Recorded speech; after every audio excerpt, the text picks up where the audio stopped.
ನಮಸ್ಕಾರ ಫ್ರೆಂಡ್ಸ್, ನಾನು ಶ್ವೇತಾ ರಾಜೇಂದ್ರನ್ ಮಾತಾಡ್ತಾ ಇರೋದು. ಲಕ್ಷ್ಮಿತಾ ರಾಯರ ಮಗಳು ಕನ್ನಡ ಯೂಟ್ಯೂಬ್ ಚಾನಲ್ಗೆ ತಮ್ಮೆಲ್ಲರಿಗೂ ಆತ್ಮೀಯವಾದ ಸ್ವಾಗತ. ಮುಂಜಾನೆಯ ಶುಭಾಶಯಗಳು ಸ್ನೇಹಿತರೆ.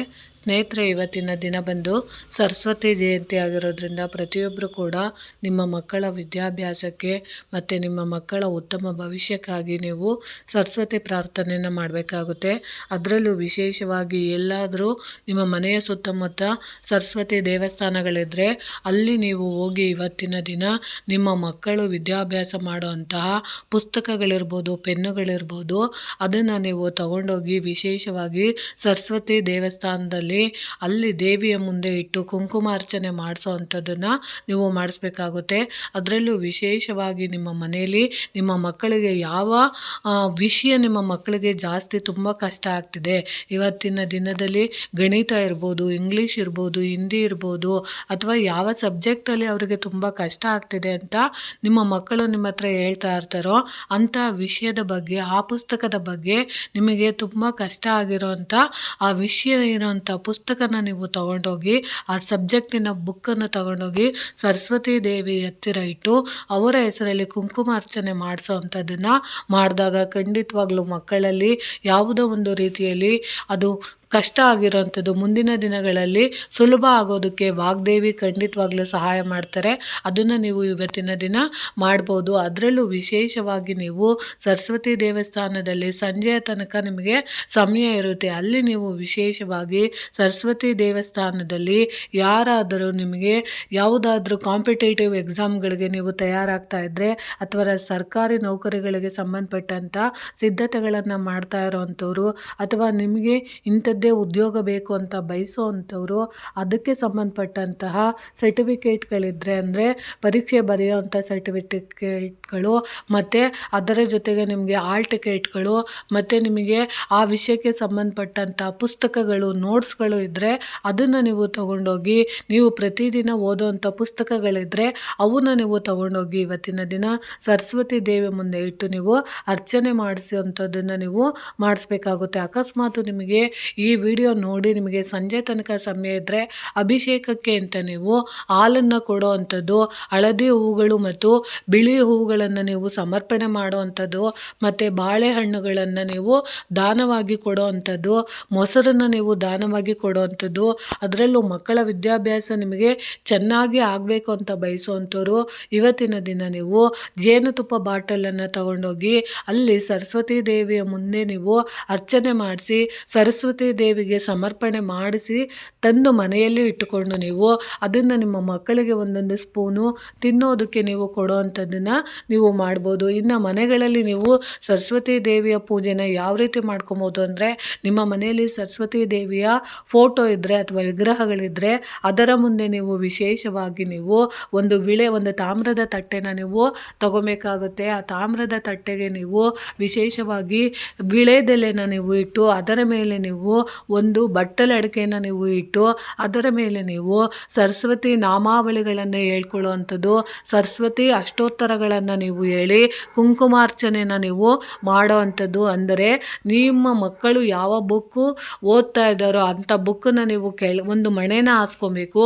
ಆ ಮಣೆ ಮೇಲೆ ನಿಮ್ಮ ಮಗು ಓದುತ್ತಾ ಇರೋಂಥ ಅಥವಾ ಬಿಳಿ ಬಟ್ಟೆನ ನೀವು ಹಾಸೋವಂಥದ್ದನ್ನು ಹಾಸ್ಬೋದು. ಅಕಸ್ಮಾತ್ ನಿಮ್ಮ ಮನೆಯಲ್ಲಿ ಬಿಳಿ ಬಟ್ಟೆಗಳಿಲ್ಲ ಅಂದರೆ ಹಳದಿ ಬಟ್ಟೆ ಅಂದರೆ ಬ್ಲೌಸ್ ಪೀಸ್ ಬರುತ್ತಲ್ಲ ಅಥವಾ ಪಂಚಶಲ್ಯದಿಂದ ಬರುತ್ತಲ್ಲ ಹಳದಿ ಬಟ್ಟೆ, ಅದು ನೀವು ಯೂಸ್ ಮಾಡಿರೋ ಅಂಥದ್ದಾಗಿರಬಾರ್ದು. ಅದು ದೇವರ ಪೂಜೆಗೆ ಅಂತ ಸೀಮಿತಗೊಂಡಿರೋ ಅಂಥ ಬಟ್ಟೆ ಆಗಿರಬೇಕು. ಅದನ್ನು ನೀವು ಮಣೆಯ ಮೇಲೆ ಹಾಸಿ ಅದರ ಮೇಲೆ ನಿಮ್ಮ ಮಗು ಓದುವಂತಹ ಬುಕ್ಕನ್ನು ಇಟ್ಟು ಅದರ ಮೇಲೆ ನೀವು ಒಂದು ತಾಮ್ರದ ತಟ್ಟೆನ ಇಟ್ಟು ವಿಳೆದೆಲೆ ಇಟ್ಟು ಬಟ್ಲಡಿಕೆ ಇಟ್ಟು ಅಲ್ಲಿ ನೀವು ಕುಂಕುಮದಿಂದ ನೀವು ಆ ಅಷ್ಟೋತ್ತರ ಸೇವೆಗಳನ್ನು ಮಾಡುವಂಥದ್ದು, ನಾಮಾವಳಿಗಳನ್ನು ಹೇಳ್ಕೊಂಡು ಕುಂಕುಮಾರ್ಚನೆನ ನೀವು ಮಾಡಿ ಆ ಕುಂಕುಮನ ನೀವು ಪ್ರತಿದಿನ ನಿಮ್ಮ ಮಗುವಿನ ಹಣೆಗೆ ಇಡೋ ಅಂಥದ್ದನ್ನು ನೀವು ಅಭ್ಯಾಸ ಮಾಡ್ತಾ ಇದ್ದರೆ ಮಕ್ಕಳ ವಿದ್ಯಾಭ್ಯಾಸದಲ್ಲಿ ಯಾವುದೇ ರೀತಿಯ ತೊಂದರೆಗಳಿದ್ರೂ ಅದೆಲ್ಲ ಹೋಗುತ್ತೆ. ಅದರಲ್ಲೂ ವಿಶೇಷವಾಗಿ ಸರಸ್ವತಿ ದೇವಿಗೆ ಮಲ್ಲಿಗೆ ಹೂವುಗಳಿಂದ ಅಲಂಕಾರ ಮಾಡುವಂಥದ್ದು, ಸೇವಂತಿಗೆ ಹೂವುಗಳಿಂದ ನೀವು ಅಲಂಕಾರ ಮಾಡುವಂಥದ್ದು ಮತ್ತು ನೀವು ಹಾಲಿನ ಪಾಯಸನ ಇವತ್ತಿನ ದಿನ ನೈವೇದ್ಯ ಕೊಡುವಂಥದ್ದು, ಬೆಲ್ಲದ ದೋಸೆಗಳನ್ನು ನೀವು ಮಾಡಿ ಅಮ್ಮನವರಿಗೆ ನೈವೇದ್ಯ ಇಡೋ ಅಂಥದ್ದನ್ನು ನೀವು ನೀವು ಮಾಡೋದ್ರಿಂದ ಮಕ್ಕಳ ವಿದ್ಯಾಭ್ಯಾಸದಲ್ಲಿ ಎಂಥದ್ದೇ ತೊಡಕುಗಳಿದ್ರೂ ಖಂಡಿತವಾಗ್ಲೂ ನಿವಾರಣೆ ಆಗುತ್ತೆ. ಅದರಲ್ಲೂ ನಿಮಗೆ ಯಾವ ಮಂತ್ರಗಳನ್ನು ನಮಗೆ ಪಠನೆ ಮಾಡೋಕ್ಕೆ ಬರ್ತಾ ಇಲ್ಲ ಅನ್ನೋರು ಓಂ ವಾಗ್ದೇವೇ ನಮಃ ಅಂತ 108 ಸರಿ ನೀವು ಕುಂಕುಮಾರ್ಚನೆನ ನೀವು ಮಾಡ್ಬೋದು. ಅಕಸ್ಮಾತ್ ನಿಮಗೆ ಆ ಮಂತ್ರನೂ ಹೇಳೋಕ್ಕಾಗಲಿಲ್ಲ ಅಂದರೆ ಐಂ ಅನ್ನೋ ಬೀಜಾಕ್ಷರಿ ಮಂತ್ರನ ನೀವು 108 ಸರಿ ನೀವು ಹೇಳ್ಕೊಳ್ಳೋ ಅಂಥದ್ದನ್ನು ನೀವು ಮಾಡಿ ಕುಂಕುಮಾರ್ಚನೆನ ಮಾಡ್ಬೋದು. ಅದೂ ಆಗಲಿಲ್ಲ ಅಂದರೆ ಓಂ ಸರಸ್ವತಿಯೇ ನಮಃ ಅನ್ನೋ ಬೀಜಾಕ್ಷರಿ ಮಂತ್ರನ ನೀವು 108 ಸರಿ ಹೇಳಿ ನೀವು ಕುಂಕುಮಾರ್ಚನೆನ ನೀವು ಮಾಡೋ ಅಂಥದ್ದನ್ನು ಇವತ್ತಿನ ದಿನ ನೀವು ಮಾಡ್ಬೋದು. ಅದರಲ್ಲೂ ವಿಶೇಷವಾಗಿ ಇವತ್ತಿನ ದಿನ ಸರಸ್ವತಿ ದೇವಿನ ನೀವು ಎಷ್ಟು ಆರಾಧನೆ ಮಾಡ್ತೀರೋ ಅಥವಾ ದಾನ ಧರ್ಮಗಳನ್ನು ಮಾಡ್ತೀರೋ, ನಿಮ್ಮ ಮಕ್ಕಳ ಕೈಯಾರೆ ನೀವು ಸಿಹಿನ ಹಂಚಿಸುವಂಥದ್ದು, ಪುಸ್ತಕ ಪೆನ್ನುಗಳನ್ನು ಬಡ ಮಕ್ಕಳಿಗೆ ಹಂಚಿಸುವಂಥದ್ದನ್ನು ನೀವು ಮಾಡಿದಾಗ ತಾಯಿ ವಾಗ್ದೇವಿ ಆಶೀರ್ವಾದ ಸಂಪೂರ್ಣವಾಗಿ ಸಿಗೋವಂಥದ್ದು ಆಗುತ್ತೆ. ಅದರಲ್ಲೂ ಮಕ್ಕಳಿಗೆ ಏನಾದ್ರೂ ವಿದ್ಯಾಭ್ಯಾಸದಲ್ಲಿ ಅನಾರೋಗ್ಯದ ಸಮಸ್ಯೆಗಳಿದ್ರೆ ಅಂದರೆ ಯಾವಾಗ್ಲೂ ಮಕ್ಕಳಿಗೆ ಆರೋಗ್ಯ ಸಮಸ್ಯೆ ಕಾಡ್ತಿದೆ, ಏನು ಮಾಡಿದ್ರೂ ಅವರಿಗೆ ಆರೋಗ್ಯ ಸಮಸ್ಯೆ ನಿವಾರಣೆ ಆಗ್ತಾ ಇಲ್ಲ ಅಂತ ಅನ್ನೋರು, ಅಥವಾ ಮಾತು ಸರಿಯಾಗಿ ಬರ್ತಾ ಇಲ್ಲ ಅನ್ನೋರು, ಅಥವಾ ಪದೇ ನಮ್ಮ ಮಕ್ಕಳು ತೊದಲುವಿಕೆ ಮಾಡ್ತಾ ಇರ್ತಾರೆ, ಓದಿದ್ದಂಥದ್ದು ಜ್ಞಾನ ಯಾವಾಗಲೂ ಅವರಲ್ಲಿ ಉಳಿಯೋದಿಲ್ಲ ಅನ್ನೋದಾದರೆ ಜೇನುತುಪ್ಪನ ನೀವು ಅಭಿಷೇಕ ಮಾಡಿಸಿದಂಥ ಜೇನುತುಪ್ಪನ ತಂದು ಕುಂಕುಮಾರ್ಚನೆ ಮಾಡಿದಂಥ ಒಂದೇ ಒಂದು ಚಿಟಿಕೆನ ಆ ಜೇನುತುಪ್ಪದ ಜೊತೆ ಬೆರೆಸಿ ಅದನ್ನು ನೀವು ನಿಮ್ಮ ಮಕ್ಕಳ ನಾಲಿಗೆಯ ಮೇಲೆ ಎಲೆಯ ತೊಟ್ಟು ಅಂತ ಬರುತ್ತಲ್ಲ ಆ ತೊಟ್ಟಿನಿಂದ ಅಥವಾ ದಾಳಿಂಬೆಯ ಕಡ್ಡಿಗಳಿಂದ ನೀವು ಓಂಕಾರನ ನೀವು ಮಕ್ಕಳ ನಾಲಿಗೆ ಮೇಲೆ ಇವತ್ತಿನ ದಿನ ನೀವು ಬರೆಯೋದ್ರಿಂದ ಖಂಡಿತವಾಗ್ಲೂ ಮಕ್ಕಳಲ್ಲಿ ಏನಾದರೂ ತೊದಲುವಿಕೆ ಇದ್ದರೆ ಅದೆಲ್ಲ ನಿವಾರಣೆ ಆಗುತ್ತೆ. ಅದರಲ್ಲೂ ಕುಂಕುಮ ಬಂದು ಶುದ್ಧವಾದ ಕುಂಕುಮ ಆಗಿರಬೇಕು. ಅದು ಅಕಸ್ಮಾತ್ ಕುಂಕುಮ ಚೆನ್ನಾಗಿಲ್ಲ ಅಂದರೆ ಕೆಲವು ಕುಂಕುಮಗಳು ಕಲ್ಲರಿಂದ ಮಾಡಿರ್ತಾರೆ, ಅದು ಆರೋಗ್ಯಕ್ಕೆ ಹಾನಿಕರ ಆಗಿರುತ್ತೆ.